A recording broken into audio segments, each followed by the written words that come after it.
ها، ما نزلش 11/11 ليه؟ ما نزلتش تتظاهر يعني؟ ما نزلتش تعمل ثورة ليه؟ انا هنقول لك ما نزلتش ليه، بس عايزك توسع صدرك وتاخد مني الكلمتين، او براحتك عايز تقتنع اقتنع، معلش تقتنع دي حريتك، انا مش هلوم عليك ولا هنقدر نخونك كمان يعني. بس قبل ما نجاوب على السؤال دي في حاجة مهمة عايز نقولها.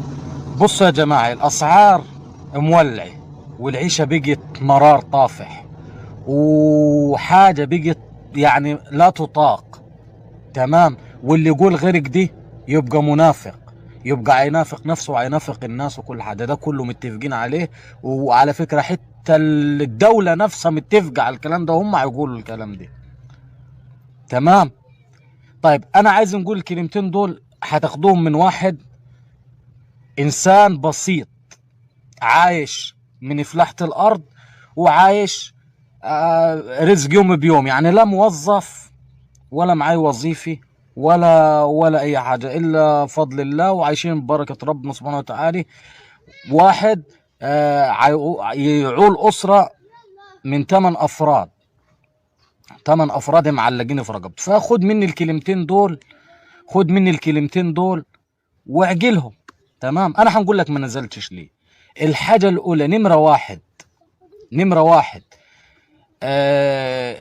ما نزلتش لانه لو نزلت الدولار مش هيرخص.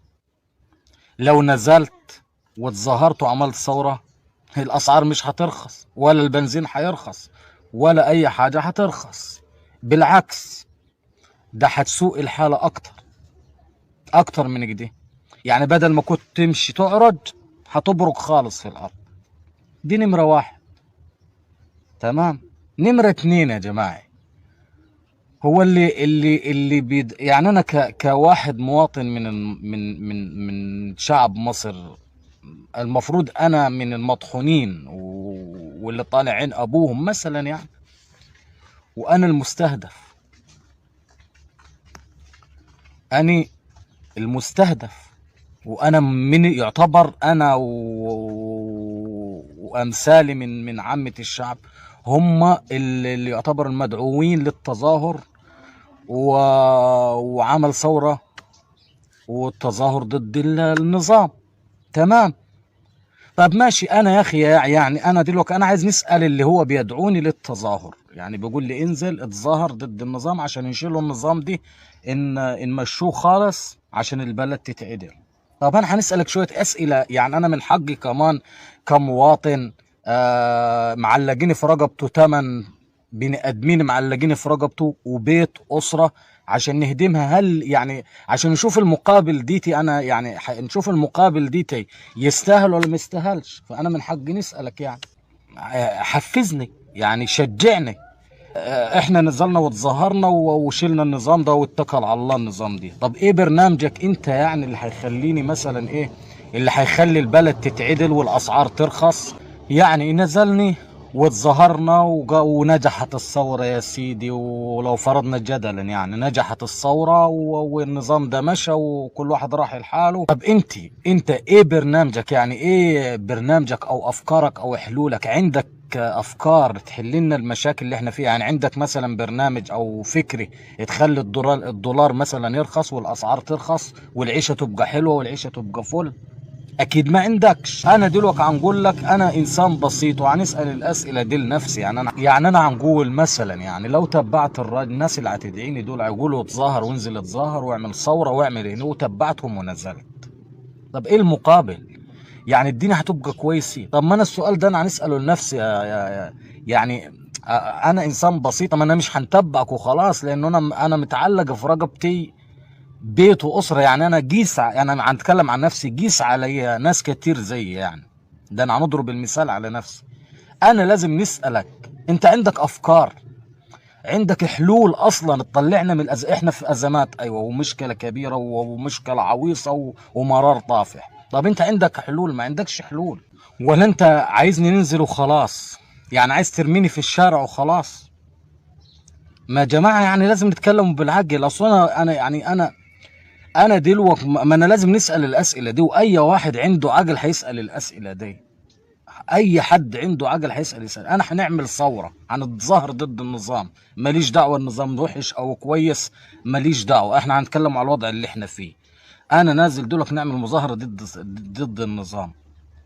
طب اللي بيدعوني للتظاهر دي وعايزني ننزل ونغفلج الدنيا، طب انت ايه حلولك؟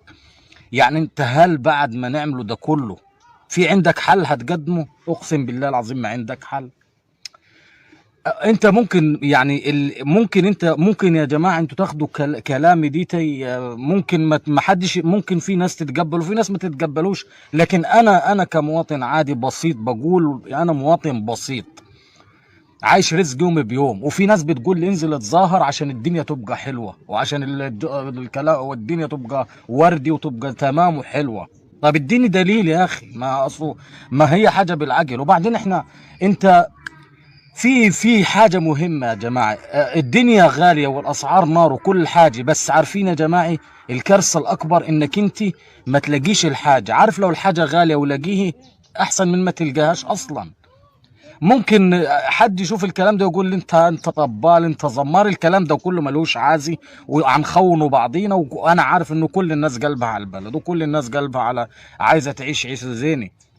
بس دلوقتي يا جماعه سؤال هنساله، انا دلوقتي نعرج احسن ونمشي ونتحرك ولا نبرك خالص في الارض؟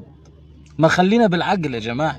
يعني يا جماعه ما فيش تخوين ولا فيش اي حد. انا هنتكلم بالمنطق ودينا هنتناقشوا مع بعضينا، وما فيش حد هيخون حد ولا حد قال انه احنا عايشين في حياه في حياه ورديه. لا بدا والله العظيم عايشين ربنا يعلم. الواحد هيعافر في الدنيا، اقسم بالله العظيم الواحد هيشبط اشباط في الدنيا عشان لقمه العيش.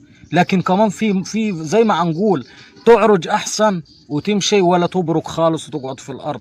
ما دي انا الكلام ده هنوجهه يا جماعه للناس اللي هم بيدعوا للمصريين للتظاهر. يا جماعه احنا في مشاكل في العالم كله، انا عارف في مشاكل في بلادنا، ما قلناش حاجه ومحدش يقدر يقول غيرك دي، واللي يقول غيرك ده يبقى منافق وهينافق. تمام.